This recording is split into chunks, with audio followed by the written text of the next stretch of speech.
История кованых изделий насчитывает тысячи лет. Кузнецов в народе почитали. Их считали чуть ли не волшебниками. И говорили, что они могут и меч выковать, и болезни врачевать.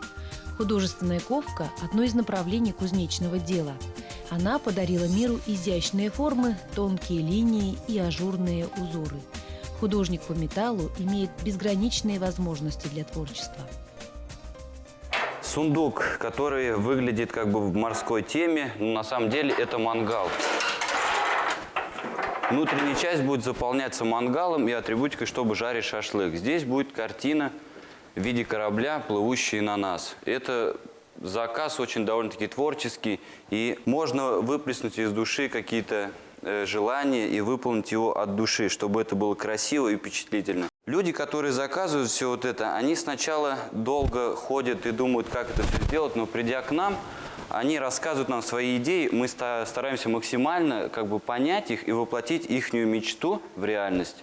Создаем вот такие вещи, которые не являются стандартными, это эксклюзивные работы. Когда я пришел сюда и поработал некоторое время, мне понравилось. И потом творчество и это все, допустим, любой рисунок воплотить в металл – это абсолютно разные вещи. Человек, который рисует и кует, это абсолютно разные. Вот мне почему-то понравилось, и я работаю, и всегда доволен своей работой. На творческую работу, на такую работу, которая не имеет определенного эскиза, невозможно определить время, потому что каждый раз, изготовив какую-то одну вещь, можно всегда пересмотреть и сделать ее более реалистичной. Ковка – это самая такая древняя работа. Как бы все секреты мы, наоборот, берем у своих предков, которые раньше ковали и передали сейчас нам. Старое вот это ремесло, вот именно ковку, ручную работу мы, наоборот, стараемся вернуть. Читаем литературу, советуемся с другими кузнецами, общаемся с кузнецами, прислушиваемся к старым людям. Искусство ковки металла претерпело множество изменений. Улучшилось оснащение современной кузницы, но при создании изделий, как и в старину, используется ручной труд. Все так же применяют горн, наковальню и молот. Современные мастера создают настоящие шедевры. Это может быть кованый забор, лестница, мебель, светильник и даже кресло. В школе к художеству больше тянуло. Ходил в художественную школу, малость, рисовал постоянно. После школы пошел учиться в лицей. Немного практики сварочной окончил. Работаю я фитнес-инструктором уже с полгода примерно. Работаю в кузнице я уже года полтора. Как бы душа тянет к металлу, и имя все-таки металл означает. С идеи начинается, рождается, потом эскизы, продумывается каждый элемент, как изготовить. Процесс сам увлекателен так-то. Однажды идея пришла сделать кресло интересное. Нарисовал, показал директору, понравилось. Начал делать постепенно. Месяца 3 заняла работа. Вот результат в итоге. Использовал кожу немало. Я о племенах подумал, решил, у них были кожаные щиты. Родилась идея, использовать бамбук. Работа кузнеца спешки не терпит. Сначала художник создает эскиз, по которому изготавливает заготовки будущих изделий. Только после этого начинается кузнечная работа. Операции, производимые при художественной ковке, достаточно разнообразные. Это и гибко, скручивание, рассекание, вытяжка. Отдельные детали скрепляются между собой так, чтобы в итоге получился готовый продукт, будь то кованый мост или лестница. Кузнец в 4-м поколении, то есть прадед, дед, отец были кузнецы. Кузницей заинтересовался я с 85-го года, когда пришел на фирму «Мир» к отцу. Пригласил он меня к себе. Он всю душу вложил в то, чтобы показать мне работу с металлом, изготавливать инструмент любой, любые творческие изделия. За это я ему, конечно, очень благодарен.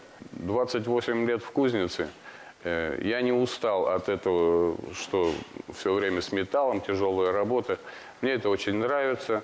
В данный момент я изготавливаю мостик через ручей. Делал и фонтаны, делал и эксклюзивные вещи, такие как дракон, крупномасштабный такой. Арку любви в парке за Дворцом машиностроителей делал.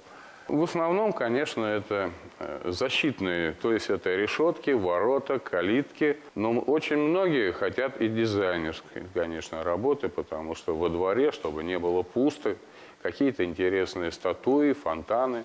И вот как сейчас изготавливаем мостик через ручей, потом будет беседочка в этом же стиле. Металл, он как со стеклом, с деревом, с зеркалами.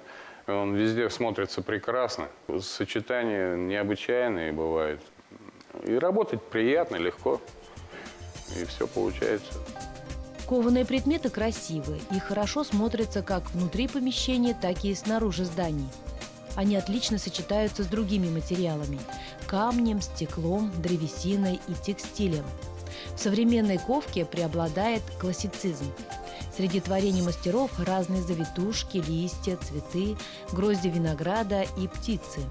Но передать фактуру предмета с помощью ковки может только талантливый кузнец. Искал работу, думал, чем заняться. У меня брат работал в кузнице и позвал меня сюда.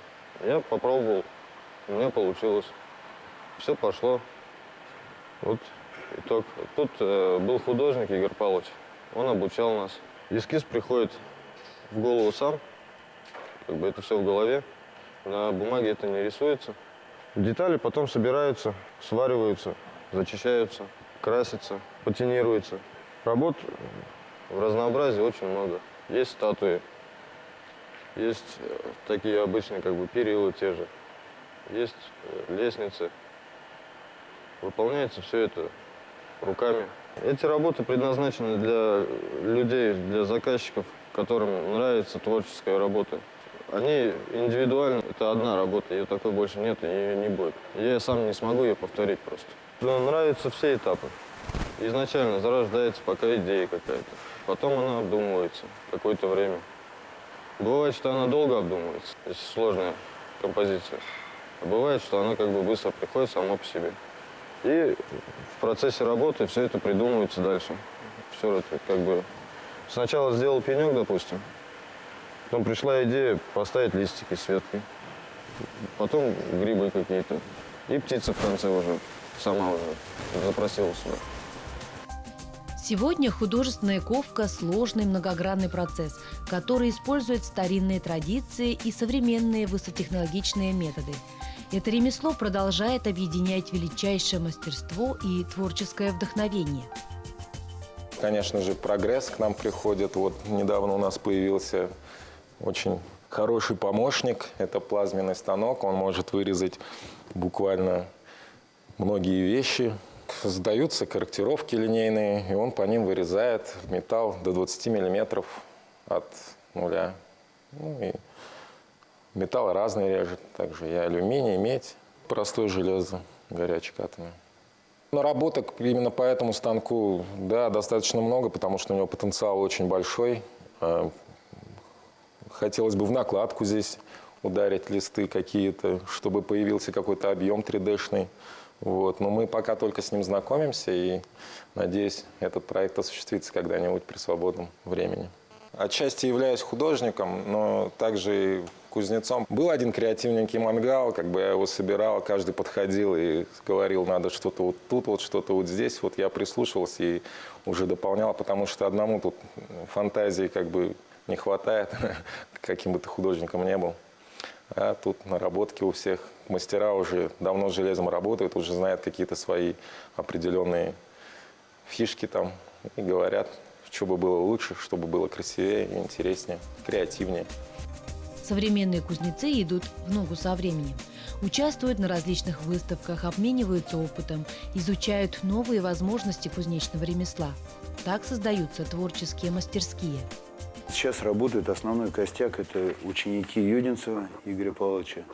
Они вот продолжают его дело. Современный кузнец работает с любым металлом.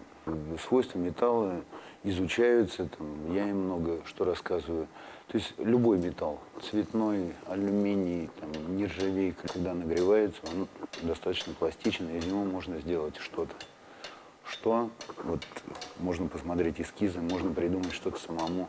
Обычно все начинают делать розы. То есть берут, куют розу, как начальный шаг у всех, практически у всех. Потом люди приходят к тому, что мастер начинающий, он делает, он говорит, хотелось бы сделать какую-то свою работу. Обычно это получается автопортрет. Что он делает, вот все это изделие похоже на него и передает характер человека. В Уфе очень много кузнец, но есть мастера. Мы вот и встречаемся часто, мы входим в Союз кузнецов России, встречаемся, бываем там на конференциях, на сборах, на фестивалях, на кузнечных. Там происходит обмен опытом. Мы выступали на общероссийской выставке в Москве. Это было 4 года тому назад. Мы привезли оттуда 3 медали. 2-е место, приз зрительских симпатий. Молодой мастер, который чему-то научился, он претендует на клеймо, он должен сделать авторскую работу, сам придумать, не повторяясь. У него в голове должна родиться какая-то идея, он должен ее сделать и поставить на суд.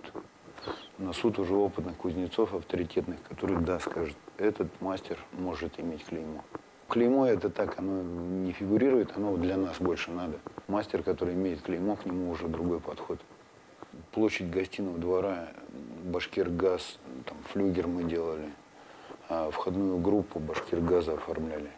Потом на Цурюпа, вот как раз напротив Уфа-арены, интересная входная группа, там столб фонарный с 3 фонарями и входная группа очень интересная, смотрится. Вообще вот где мы делаем любое строение, например, частный дом, встает кованый балкон, сделанный руками, и это сразу видно, что это сделано руками, это не машина какая-то сделала, и дом оживает.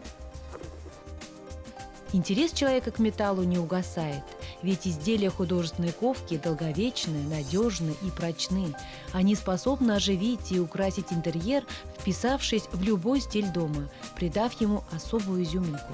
И даже небольшая кованая деталь уникальна, в ней частичка души и теплота рук мастера.